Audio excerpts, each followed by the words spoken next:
Bonjour, bonjour na peuple congolais, wabino sentinelle ya RDC, molobeli ya mboka, président ya parti politique, mouvement pour l'intérêt du peuple. Na ye po na koloba lisusu po na tina etali mboka. Pour l'amour de notre pays, la RDC, je n'aurai point du repos. Pour l'amour de ma patrie, je ne me tairai point.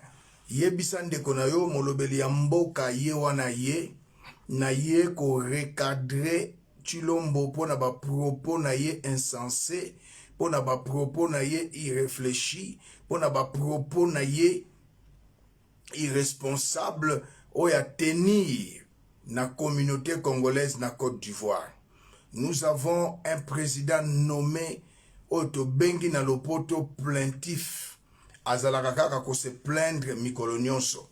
Na sengi na bandeko bozola ndangai 1 minute ya silence pour na bandeko na biso bakufi na Ituri. Plus de 50 morts. Sommet salami kuna na Nairobi, mais et silika kaboy en quai de poisson, plus de 50 morts bakufi na Ituri. Na kolaksa bino ndenge bakundi bango na fosse commune. Tovandi 1 minute ya silence pour na bandeko bakufi na Ituri. Tshilombo est complice de massacre de l'Ituri et na l'est est Mobimba. 1 minute de silence.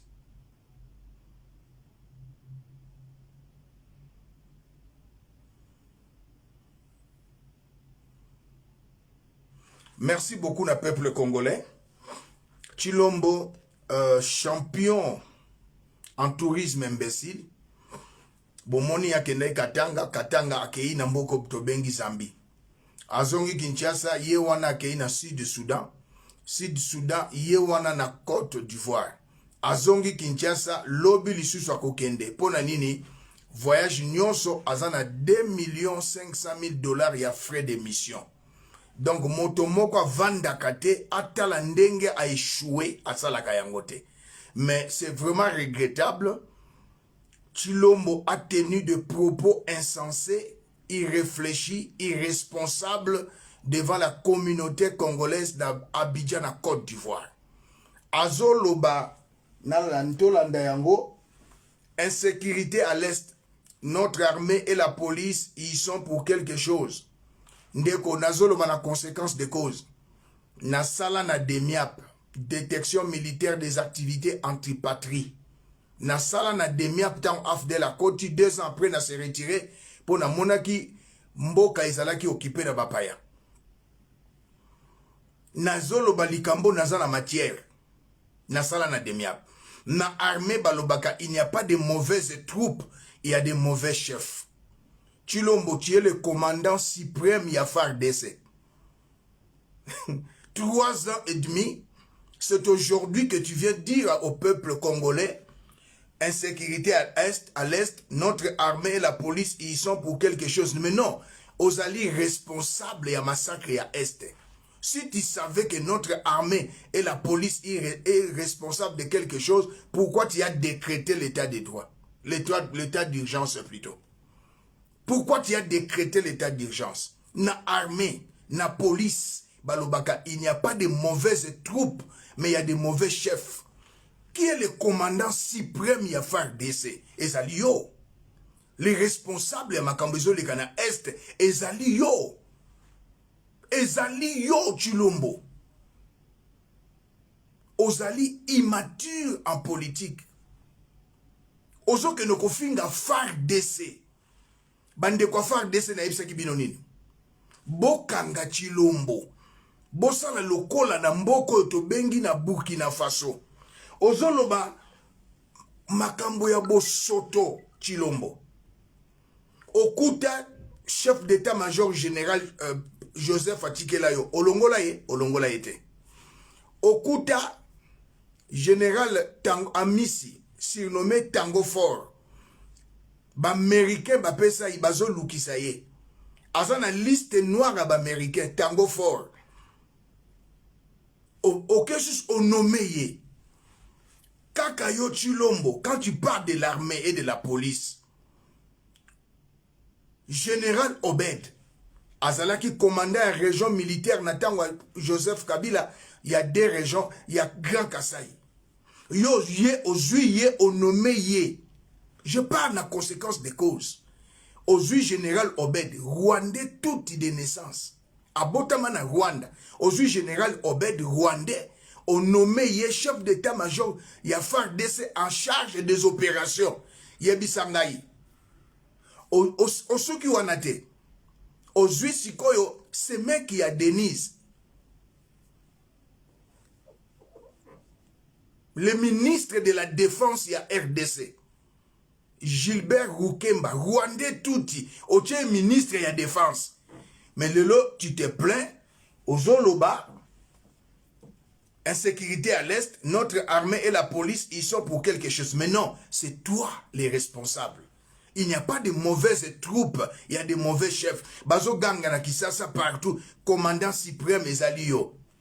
Un incompétent, immature, insolent, ignorant, nourrisson en politique.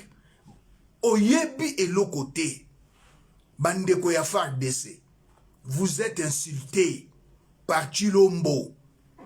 Mboka na biso eza na embargo. Bolingi kolobaka boyebi te. Congo ko somba ba munition te. Depuis tant à Laurent Désiré Kabila, Joseph Kabila Tilelo, ozalaki président à l'Union africaine, au Salanini.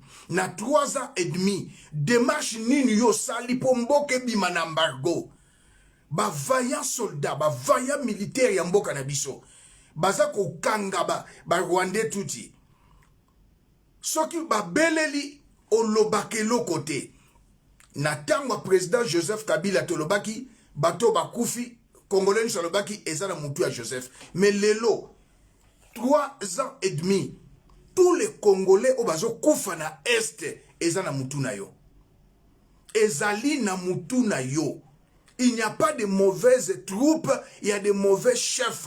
Le commandant suprême, il y a FARDC ezali yo. Tu as nommé les Rwandais Touti Obed, chef d'état-major général en charge des opérations. Un Rwandais Touti. Le ministre de la Défense, Gilbert Rukemba, Rwandais Touti, ce mec qui a Denise Nyakero Chibaou. C'est toi qui es le responsable. Tu es le complice des massacres de l'Est. Année passée, l'armée kenyenne est koti na mboka. Année oyo, armée ougandaise est koti na mboka. Basala kanini. Basala kanini. Monesco, koko zongi sa bangote. C'est toi le responsable numéro 1. Il y a massacre sur le Cana Est. Chilombo, outi na sommet. Ni sommet na mboko yokuna na Nairobi. Que des poissons. Babomi plus de 50 Congolais. Ils ont participé mawa. Talane bazo kunda bandeko na biso ba Congolais. C'est inacceptable. Tane bazo kunda badeko na biso ba Congolais.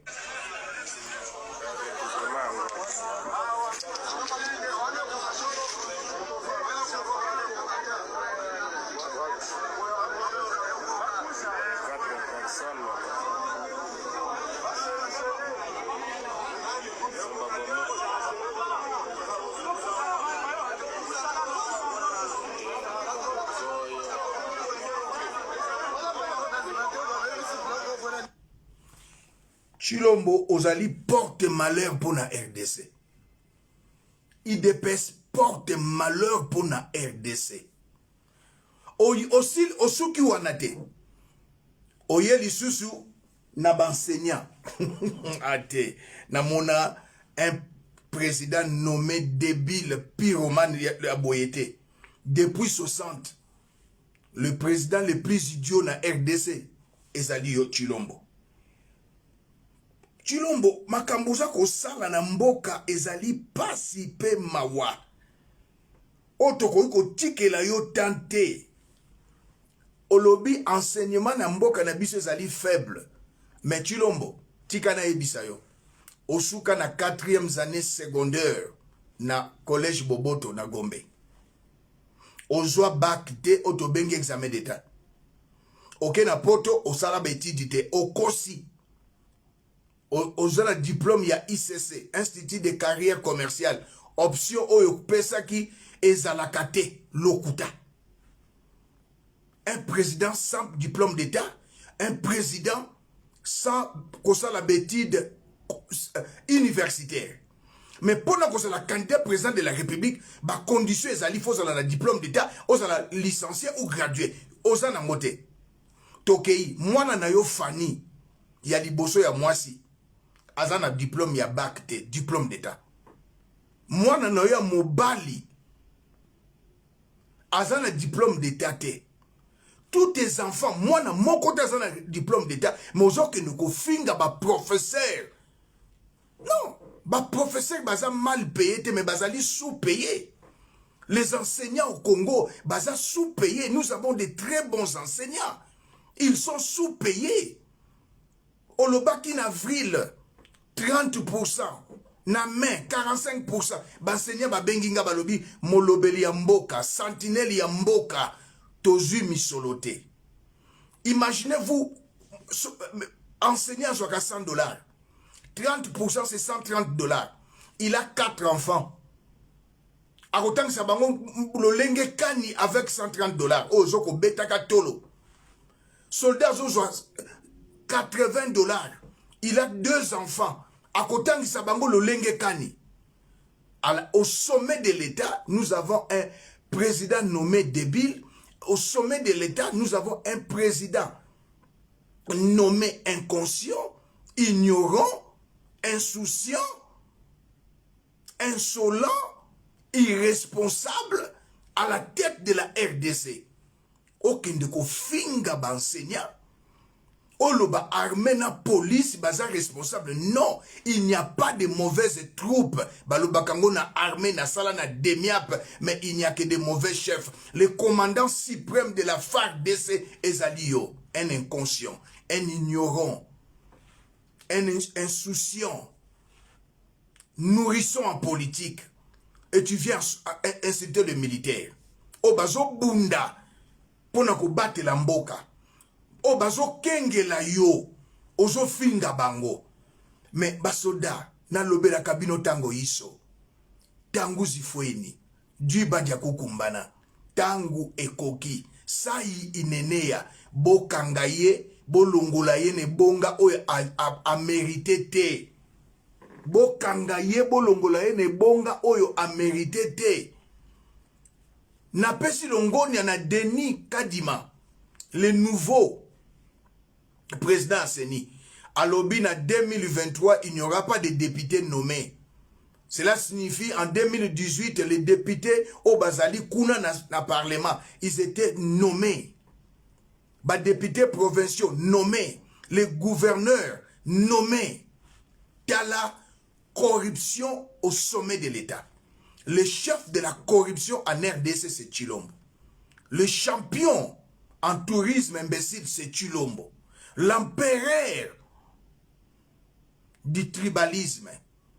Ceux qui balongoli mutu, moluba, oya ko remplacer ye kaka moluba. Bomoni yango na cour constitutionnelle. Bomoni yango na vice-président et assemblée nationale. Amemi tribalisme, oya Mobutu Boma, il y a 32 ans. Même Laurent Désiré Kabila, même Joseph Kabila, azalaki tribaliste était. O même Étienne Tshisekedi wa Mulumba, azalaki tribaliste était. O même tribalisme na ozongisi yango na mboka Congo.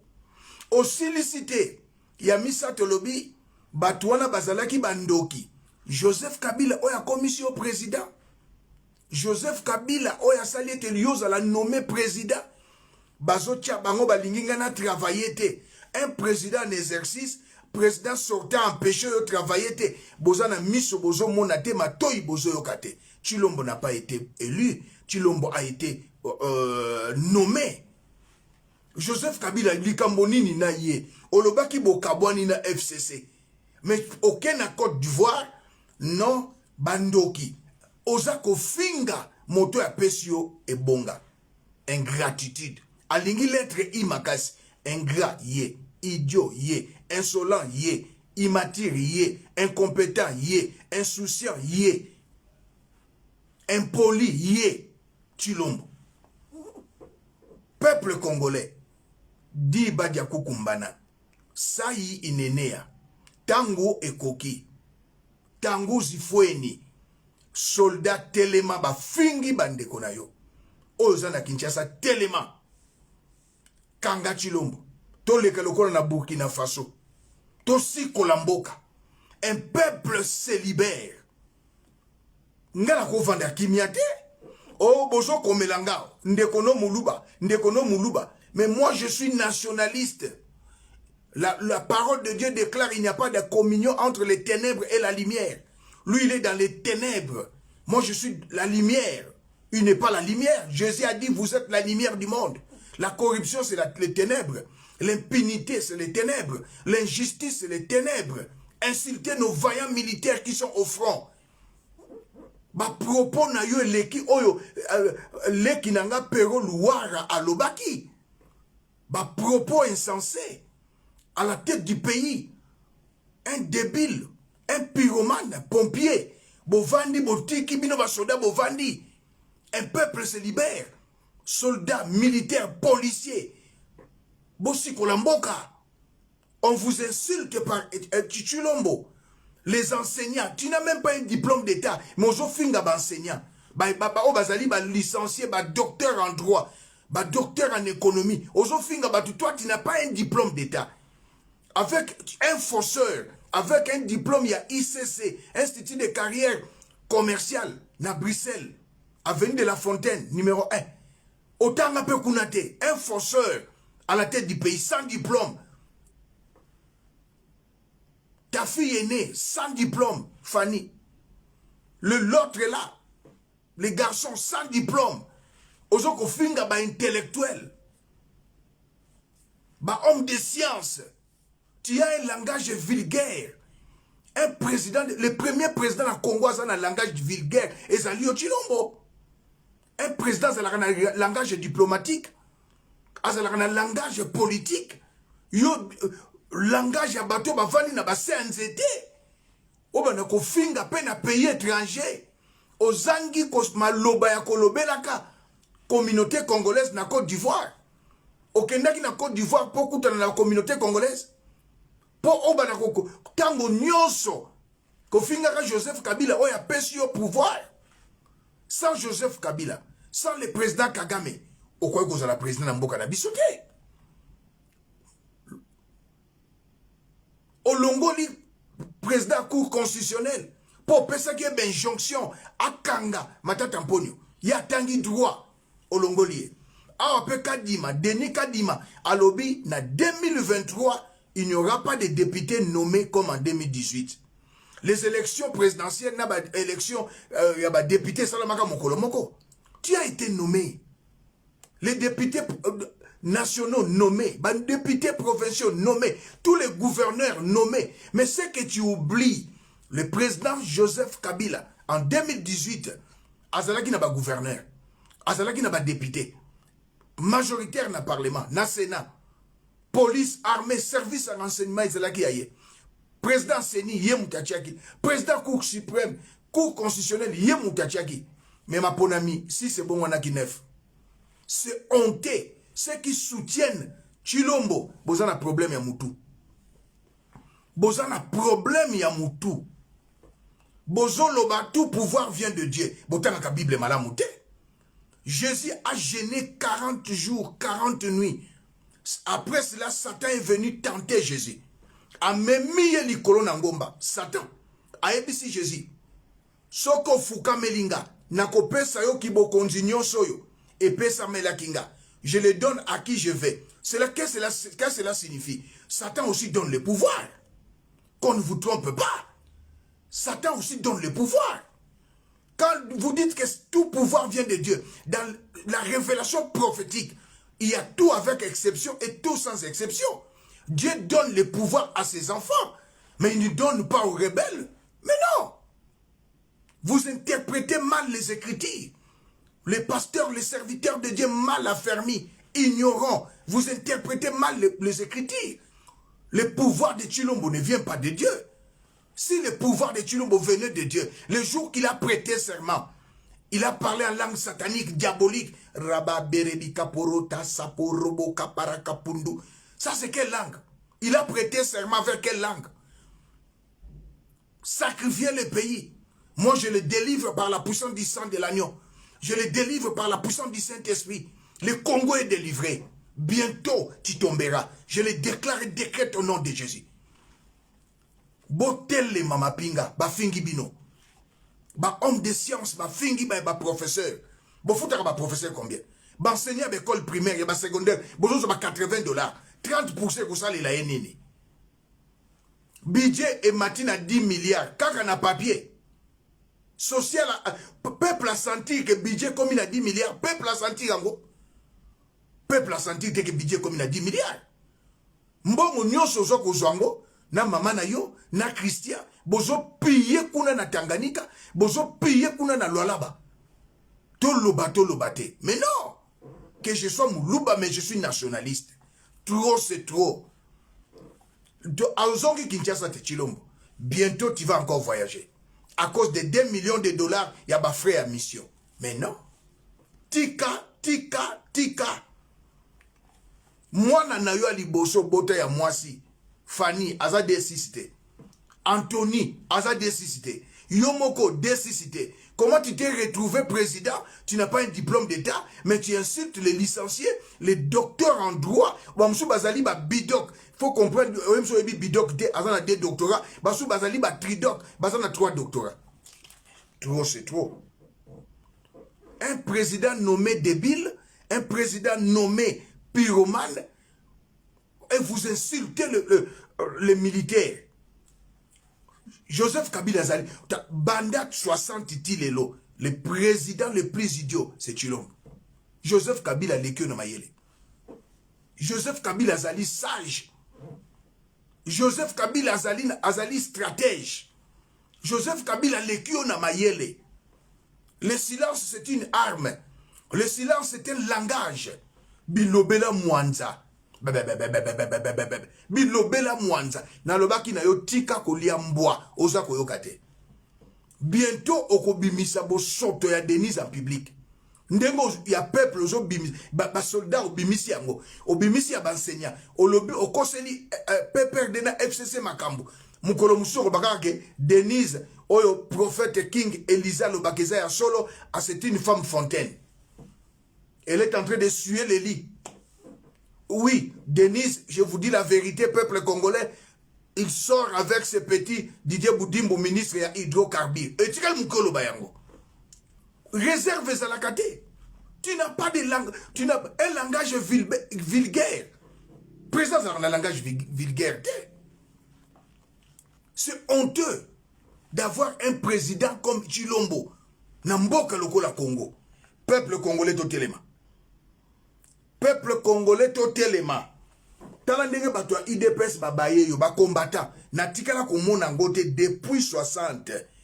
Ba membre ya parti politique ba lembi yo. Natikala komona yangote. Je vais vous balancer les images, j'en ai ici.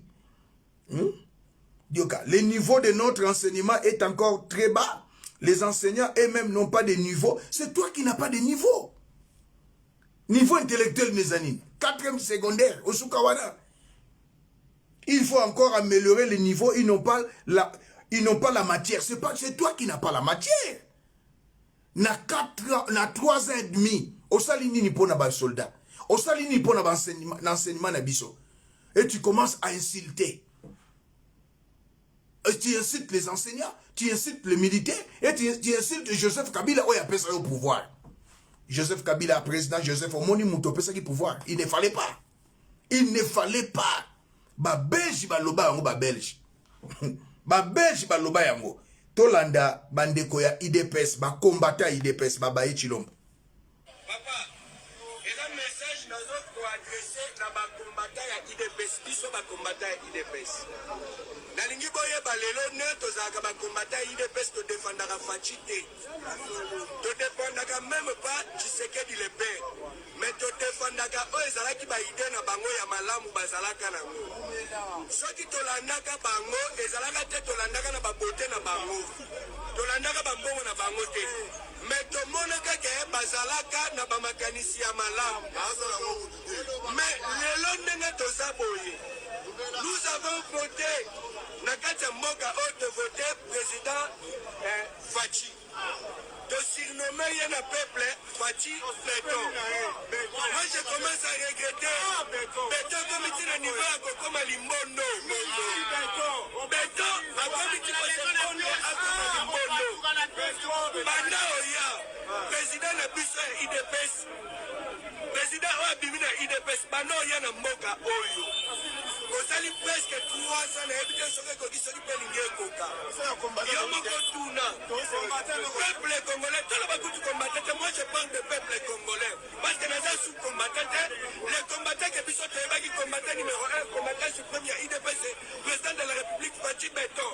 Mais il est devenu paresseux. Il est devenu fainéant. Dans le biboye, président de la République, Faci Béton. C'est aujourd'hui, comme il a manqué capacité en Bengo Limbondo. Quelqu'un qui a volé 45 millions. Kabila Atiki Mboka Oyo, $16. Moutaïdi 45 millions de dollars comme il tient à 21. On a dit ça qui sont procès à caméra et la télévision. Et ça a dit qu'on a état de droit. Mais les autres, comme ils ont état de droit, Moutou Bakateli 20 ans, à même pas 2 ans. Abimi, je vais vous informer la population. Biso Tokobanga Lissoussou jamais, attends la bombe Moutou, et bien Bakateli 50 ans, soit les alités, ça n'a pas nini, n'a pas bima. Ba membre ya IDPS bakomi ko benga yo Chilombo Fenea. Ba membre ya IDPS bakomi ko benga yo Chilombo paresseux. Na Congo etikala ko salamate. Ba membre ya MPR baloba na Mobutu Boyete. Ba membre ya Radeko baloba na Kasavubu Boyete. Ba membre ya AFDEL baloba jamais boye na Laurent Désiré Kabila. Même il y a PPRD baloba jamais boye na Joseph Kabila. Tu es le seul. Un porte-malheur pour la RDC Chilombo. Ba membre IDPS baloba osa fainéant, osa paressé, olongwe ba benga ka yoso ki be okomi Limbondo. Bébé Chilombo. Bébé Chilombo. Tu n'as rien fait. Okoso courage à démissionner te. Insulter les militaires. Le vaillant militaire au Bazali ko bundape ko défendre Mboka. Tu ne fais que déambuler. Pero louara lobino vérité. Bokomi ko loukaye. Bokomi ko loukaye. Mais ba propos bimi c'est ça ba propos moko insensé. Ba propos irréfléchi. Ba propos irresponsable. Parce que toi-même tu es immature. Insolent. Insouciant. Impoli, incompétent, ignorant en politique. Il n'y a pas de mauvaises troupes, mais il y a des mauvais chefs. Qui est le commandant suprême de la FARDC? Ezalio. Un président plaintif. Peuple congolais, Tango Zifoeni, Djiba Djakou Kumbana, Tango Ekoki, Sayi Inenea, To Kangamona Mobali Oyo, To Bengana Yenamboka. Ba militaire bossala lokola. Bande Konabiso basala na Burkina Faso. Vous êtes insultés. Vous avez un président nommé, investi par les diables. L'unique président au monde à avoir prêté serment dans une langue diabolique et satanique. C'est Chilombo. Le président le plus idiot africain, c'est Chilombo. Incompétent, ignorant, immature, débile. Bovandi. Mais non. Le ministre de la Défense était Rwandais Touti. Gilbert Rukemba. Abaraki grande sœur ya Denise Nyake Rwandaise Touti. Grande sœur na Koufi. Bavanda kene na Ipen. Kene na antenne. Tuna boulangerie à Rwandais. C'était à monsieur Gilbert Rukemba Rwandais Touti. Le chef d'état-major, il y a RDC en charge, il y a opération Obed, Rwandais Touti. Tout le bâté. Bosoto ya Denise Azosala. Ko suye lit conjugal na yo matin. Wala ko lit conjugal parce que tu n'es pas marié. Chilombo banda bota matika la ko balate. Bovanda kana union libre na Denise. Et tikal mukolo bana biso oyo Denise aza ko sala yo na Didier Budimbu. Et tikal mukoyo bisa biso yango. Bilobela Mwanza. Oko ko se compte o mona ka Joseph Kabila te. Hein? Joseph Kabila le mara pas pambate. Yo lingi partout koloba. Ozalaka na Bruxelles. Au milieu langwe oke na Jaguar ya Jean-Paul Rodal. Obandi ko suba. Obimisi libido na yo bandi ko suba na voiture ya Jean-Paul Rodal na Mambo. Jean-Paul Ayab. Oh, ozo suba na Jaguar na ngapona nini? Bandi ko sa Bruxelles la tango na bayebi. Jean-Paul Rodal a beta yoko beta. Obandi ko suba na voiture libido bimisi. Lelo nidité na yo bim e komi polele na batu nyonso. Olinga komona mwasi te. Olinko lia mingi motonda kanoki. Wenza numusangu mo uteketa. Kutua ngata mukaji na samisangu ibidimisangu isatuto. Utua ngata mukaji musangu mo uteketa. Kutini bukola bako ngata mukaji to. Me munanga nuko ngata munanga nuko wenza nubundumba. Chilombo. Trop c'est trop. Comme un mauvais commandant suprême ya armée. Okendaki na est 3 semaines ya pamba. Ya ko signer ba contrat ya côté kakamboka. Le malheur ya Congo, ce n'est pas Joseph Kabila. Le malheur ya Congo, ce n'est pas Paul Kagame. Le malheur ya RDC, c'est Chilombo. Paul Kagame, président au Rwanda. Joseph Kabila, il est sénateur. À vie. C'est toi qui es le président nommé. Et Denis Kadimalobi en bien. En 2023, il n'y aura pas de députés nommés. En d'autres termes, tout ce que nous... Oh, na parlement, ce sont des députés nommés. Les gouverneurs nommés. La femme qui était en dégérade, voleuse, soutenue par Gentini Ngobila. Aujourd'hui, Nama Indombe, gouverneur. Tous ces gouverneurs ont été nommés. Peuple a voté par gouverneur. A voté par un second degré. Faut pas dire ça, peuple. Ce sont les députés provinciaux qui ont nommé les, qui ont nommé les gouverneurs.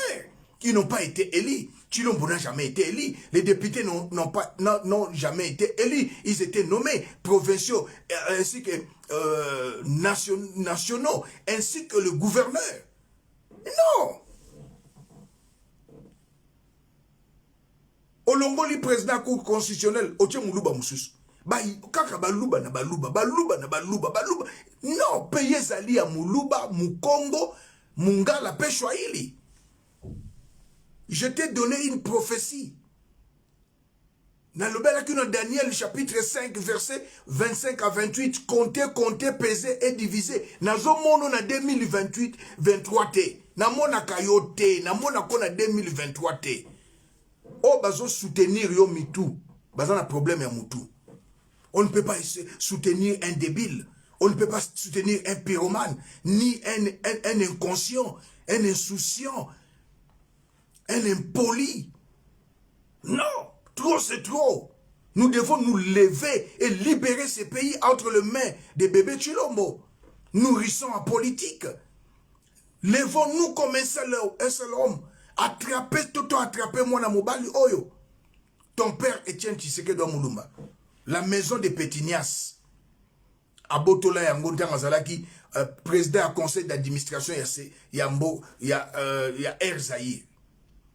Le loyo Monsieur Bongo natanga Mobutu tozalaki na 4 DC10 na société de biso Air Zaïre. Parmi les pilotes, M. Bongo, abana ova na Kanas, na ndaku ya Air Zaïre. Grand frère ya Bongo Wende. Bongo Wende akufi likolo na yo, souci. Mwasi na ya zalaki hôtesse. Bazo c'est la décompte final peuple congolais sur la centenaire de la RDC. M. Bongo akufi. Azo c'est la décompte final. Mwasi na ya zati lelo. Bazo c'est la décompte final. Quand tu as été nommé président de la République, moi, na M. Bongo, le Jean-Paul, a que trouvé maman non à Kanas. Ce que vous na 7e mairie, au Roleka Kanas, au commis Pétinias. Ce que vous na 15e mairie, au Yena Pétinias, au commis na Kanas. Ayena ba document, à la qui si ta mère Marthe. angolaise de père et de mère. Aider biso. Aider biso. Bafuta biso na lac. Maman na yo azui ba document. Comme Etienne Tshisekedi. Wamulumba botola ndaku ya Pétinias. Il n'a pas une maison à Kinshasa. Malgré ma fonction, nous sommes depuis 60.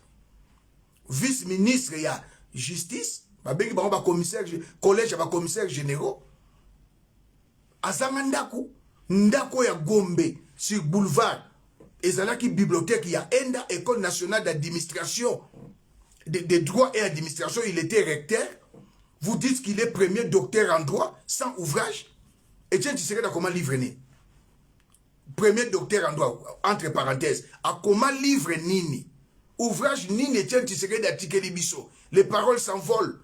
Il n'a jamais été professeur à l'université. Premier docteur en droit, na université à Lovanium, après ça, na Lovanium te. Babouaka na ENDA, École nationale de droit et d'administration. Yo lelo.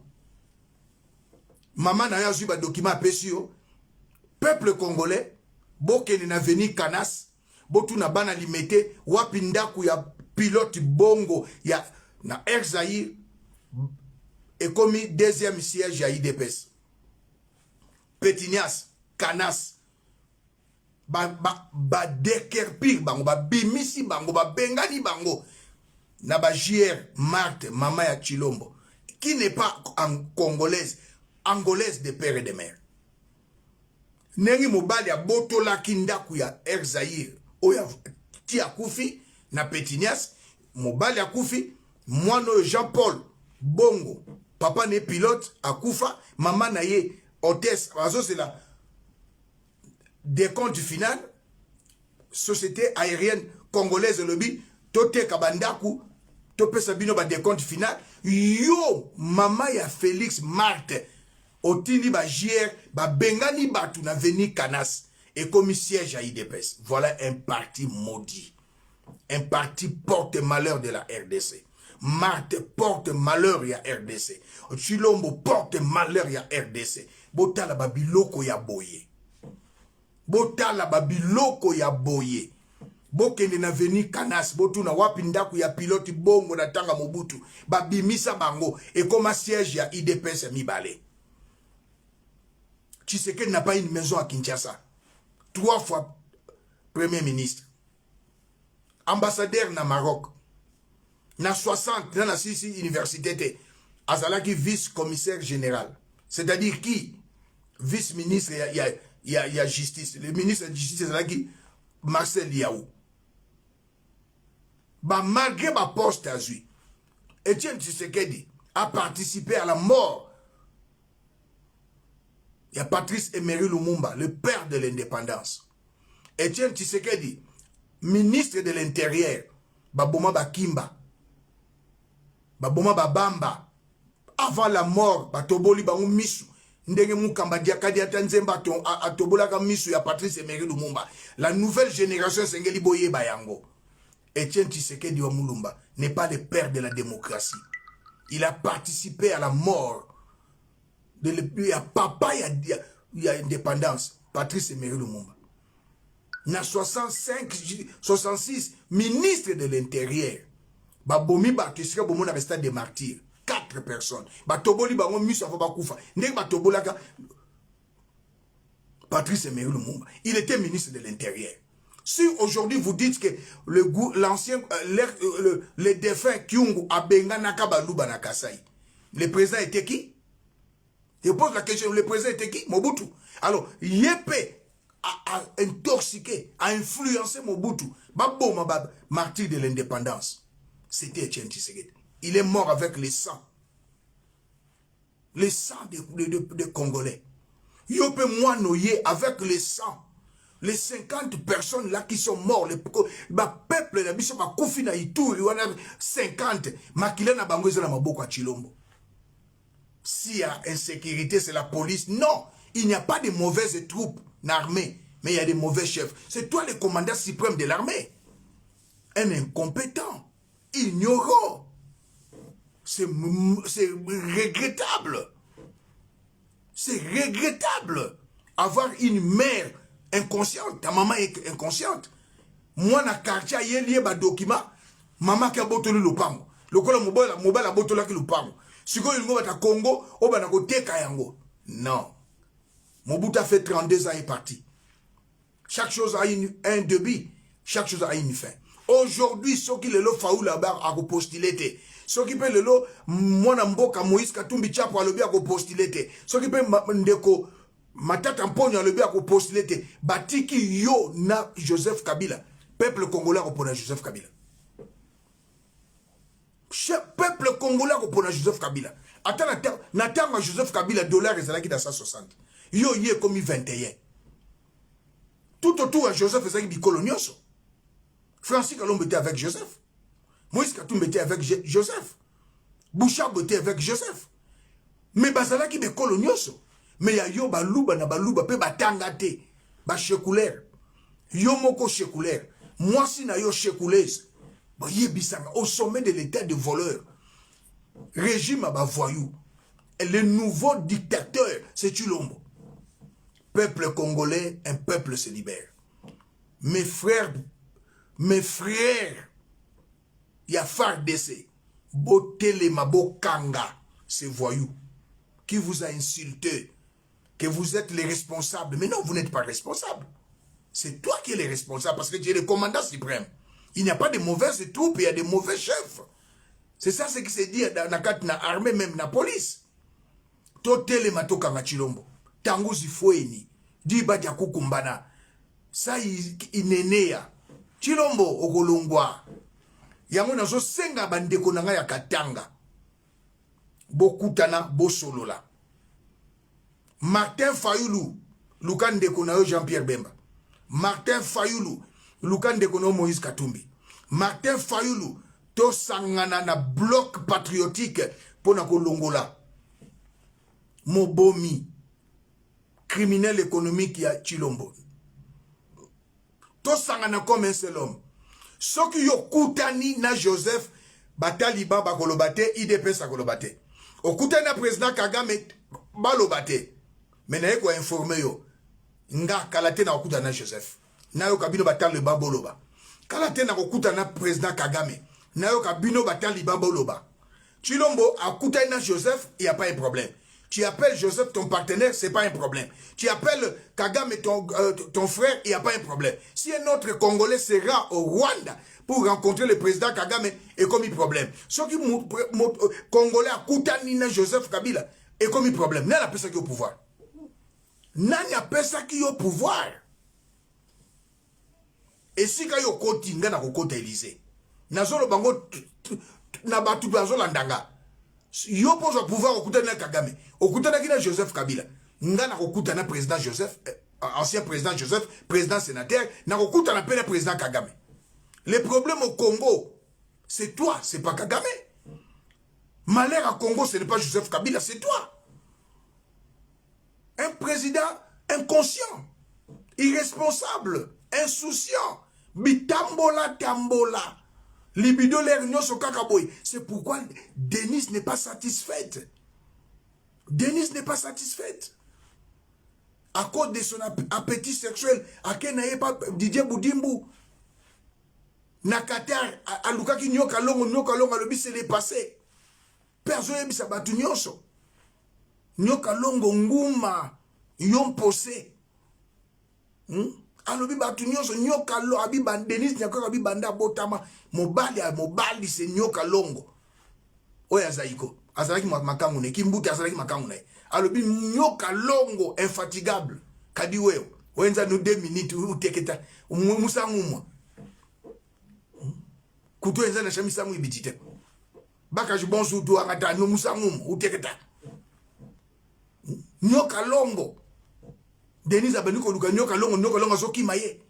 Alobi ane mère so komi pembeni ya Tshilombo.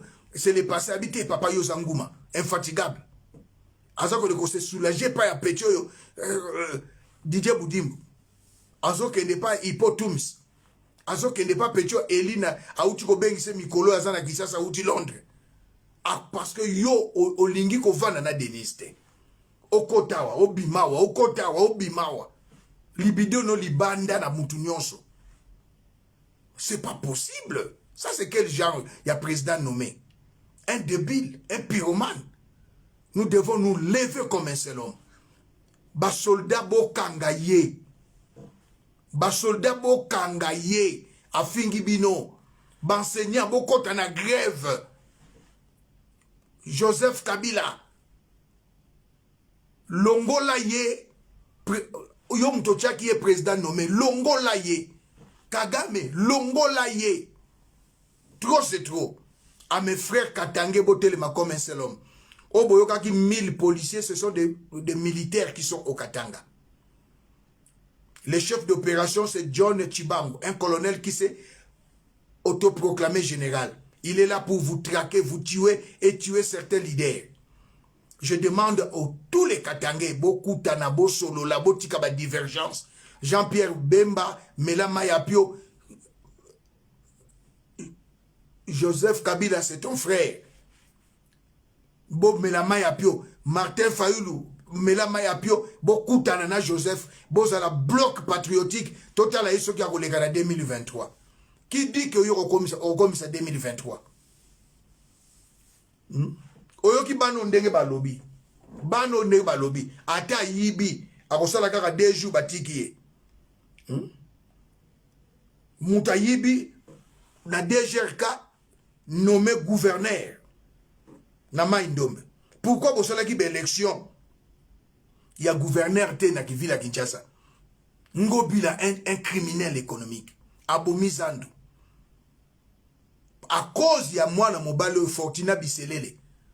Il n'a pas aussi un diplôme d'état. Fortina Bisselele a rentré ma carte. Ma carte obochaka na ba téléphone, ma carte SIM. Fortina Bisselele a rentré ma carte SIM. Na Goma. Famille pauvre bazo souffrir. Monsieur Dona, à Salaka, maison ya biyema à l'Italie à Calzatour, batuba ebi kin ba ebi yango. Dona zuyo mwana bitinda zo tinda yo, kende boye. Afde la côte a récupéré yo. Il n'a pas un diplôme d'état. Fortuna Bisselele, qui est-il? Il n'a pas un diplôme d'état. Il a souffert. Aote ka ba carte ici, pas même Parasoleil, pas même Atala Mesa, na Kazia Masanga. Fortuna Bisselele. Il n'a pas un diplôme d'état. Comme Chilombo n'a pas un diplôme d'état. Mais conseiller privé à président, il n'a pas un diplôme d'état. Il n'a pas la matière. Il n'a même pas un niveau. Mais au service, il y a Banguna. C'est regrettable. Fortuna Bisselele, qui est-il? Pérou avait raison. Il y a yo Denise, Abandu Kolukasusu, Nyoka Longo. Nguma ya nini? Kende pampose. Totele matosi kolamboka. Tanguzi fweni. Diba diako kumbana. Sai inenea. Faut arrêter l'armée, arrêter Chilombo. Armée, arrêter Chilombo. Tokuta ndambale koya.